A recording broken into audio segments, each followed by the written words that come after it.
प्रसाद लाड मनोज जरांगे यांची पुन्हा एकदा भेट घेणार। उपोषणाच्या आधी प्रसाद लाड घेणार जरांगेंची भेट।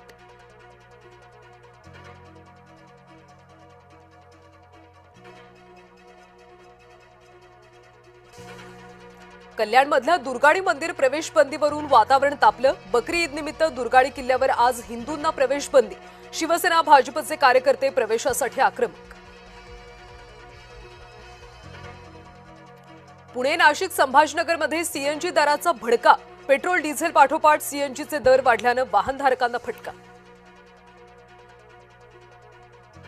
इंधन दरवाढीचा परिणाम थेट मच्छी व्यवसायावर। मच्छीमारांना डिझेलसाठी मोजावे लागतात प्रति लिटर 155 रुपये।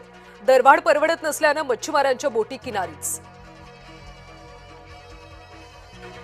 इंधन दरवाढीच्या माध्यमातून सर्वसामान्यांना मारण्याचा प्रयत्न। सर्वसामान्य महागाईनं त्रस्त। सरकार इव्हेंटमध्ये व्यस्त। महागाईवरून विजय वडेट्टीवारांचा हल्लाबोल। नागपूरमध्ये उष्माघाताने 24 तासात 10 जणांचा मृत्यू झाल्याचा संशय। मृतकांमध्ये भिक्षेकरांसह 3 रेल्वे प्रवाशांचा देखील समावेश। रिपोर्टमधून मृत्यूचं कारण स्पष्ट होणार, पण उष्णतेने मृत्यू झाल्याची शक्यता।